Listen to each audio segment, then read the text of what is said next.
Olá pessoal, tudo bem com vocês? Estamos de volta, estamos juntos, tranquilo? Estamos juntos?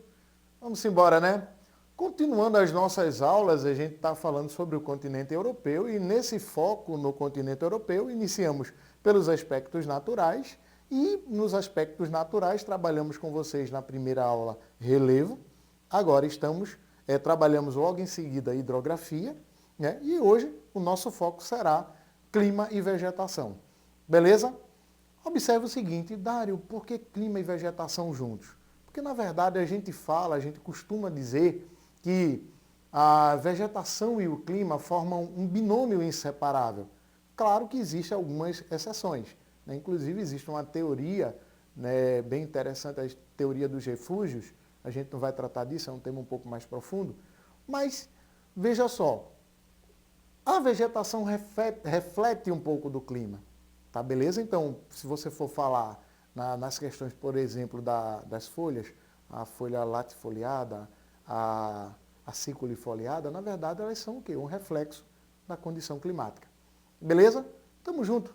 Vamos começar a nossa aula? Vamos lá? Bom, foco no slide, por favor. Então, aspectos físicos da Europa, clima e formações vegetais. Então, veja bem, clima e vegetação formam um binômio inseparável. Então a gente tem o clima influencia na vegetação, assim como a vegetação influencia no clima. Recordo-me ainda de uma questão que caiu no Enem que falava, né, quem influencia em quê. Muito interessante essa questão, um nível muito bom. Foi massa. Tá beleza? Vamos focar no slide, estamos juntos, vamos embora. Então, climas da Europa.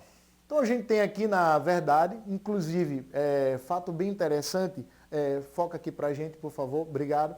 Então, a gente tem o seguinte, primeiro que o clima ele é definido, vamos usar esse termo, pelos chamados fatores, né, e pelos chamados elementos do clima. Então, a gente tem temperatura, umidade, né, a gente tem, por exemplo, enquanto fatores, a gente tem o relevo, a altitude, a gente tem uma série de outros fatores que vão influenciar, como maritimidade, continentalidade, que para a gente aprofundar um pouco nisso agora é um pouco complicado. Mas aí, quando a gente fala do clima da Europa, a gente tem que destacar também, por exemplo, a questão das chamadas correntes marítimas. Então, quando você observa aqui no nosso mapa, vamos voltar para o mapa, por favor, a gente tem também a questão das correntes marítimas aqui definidas e a gente tem também um pouco alguns símbolos que são utilizados pela meteorologia aqui. Tá massa? Então, vamos para frente. Aí a gente tem, aqui observa a nossa legenda, foco aqui, né? Muito bom, obrigado. Então, a gente tem a nossa legenda identificando as condições de clima conforme o espaço do continente europeu. Beleza? Observe que aqui a gente tem, como eu havia dito, alguns símbolos relacionados às massas de ar e às correntes. As correntes marítimas são super importantes, né, para a definição do clima. E também a gente tem, ao mesmo passo, o avanço das massas de ar, né? Isso aí, na verdade, é um pouco de compreensão já de vocês, porque frequentemente, eu acredito que no 6º ano vocês tenham visto isso aí, pelo menos de um modo um pouco mais superficial. Tá beleza? Então, a gente tem aqui esses símbolos, a gente tem, na verdade, o clima polar, que se destaca nessa porção mais ao norte do continente europeu, clima frio, observem aqui, a gente tem um temperado oceânico nessa porção, certo? A gente tem o subtropical, observe que nessa área aqui, né? Observe subtropical. A gente tem o Mediterrâneo, já nessa porção aqui da Itália, muito interessante isso. Inclusive, a gente vai fazer um paralelo entre essa questão, essa localização aqui e a localização também da vegetação mediterrânea, tá massa? Então, observe sempre aquela relação clima e vegetação, ok? Então, a gente tem o temperado continental, que é toda essa porção aqui, tá massa? Vamos embora, vamos para frente. Então, ó, tipos de clima da Europa. Clima de montanha, que ocorre especialmente em áreas de relevo com grandes altitudes, como os Alpes, Pirineus e parte do Cáucaso. As chuvas são bem distribuídas durante o ano, os invernos são extensos e rigorosos, constituídos por nevadas e geada. O clima temperado oceânico é formado por um elevado índice pluviométrico. Pluviométrico significa uma grande quantidade de chuvas, né?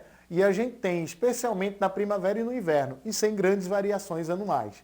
Temperado continental ocorre no centro e leste da Europa. As chuvas ocorrem com menos incidência ou com menor incidência que no temperado oceânico e apresenta verões quentes e chuvosos e invernos extremamente frios. Isso é interessante porque quando a gente fala no temperado oceânico, a questão, né, do oceano influenciando diretamente na condição climática. Tá beleza? Vamos para frente. Então a gente tem um clima mediterrâneo, esse tipo de clima ocorre no sul da Europa, com verões quentes e invernos mais ou menos em relação a outras regiões do continente europeu. O verão é seco e o inverno é chuvoso. Então, subpolar, predomina próxima à região ártica, apresenta verões curtos, né, com temperatura entre 16 e 21 graus, né, observa a diferença para os nossos verões, e inverno extremamente rigoroso e longo, com temperaturas que atingem menos 50 graus Celsius. Olha aí, viu? E agora vamos para as formações vegetais. Nas formações vegetais, a gente tem a formação de tundra, floresta de coníferas, floresta temperada, a vegetação mediterrânea, que a gente observa aqui, ó, aquele destaque que eu havia dado para vocês, estepe e pradaria, alta montanha e gelo. Beleza? Colocou isso aí. Observe melhor no mapa e agora a gente vai destacar algumas características dessas vegetações. A tundra, ela ocorre nas áreas que circundam o Polo Norte. É uma formação vegetal composta por musgos, gramíneas, arbustos e líquens, né? Florescem apenas durante um curto verão. No inverno, o solo é coberto por gelo. Então, observem bem, eu preciso que vocês deem uma olhada em cada um desses nomes, procurem ver no livro de vocês, né? E aí a gente vai ter algumas explicações um pouco mais detalhadas.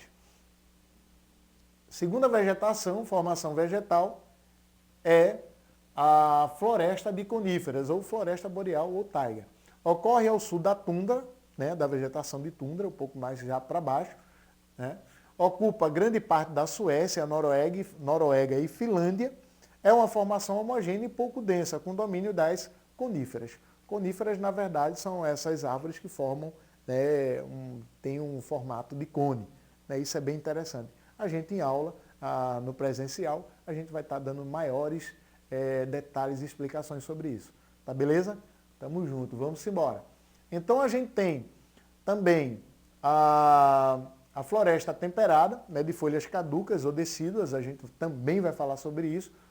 Originalmente cobria grandes extensões, hoje restam poucas reservas, né? É composta por pinheiros, a faia e o carvalho, vegetais que perdem as folhas no inverno, conhecidos assim por floresta caducifólia. Ok? Vamos lá. Estepes e pradarias nas áreas mais secas, né, estão nas áreas mais secas, próximas aos mares Negro e Cáspio. Surge vasta extensão de estepes, as pradarias. Elas nascem nas áreas mais úmidas com uma vegetação rasteira formada por plantas herbáceas e gramíneas.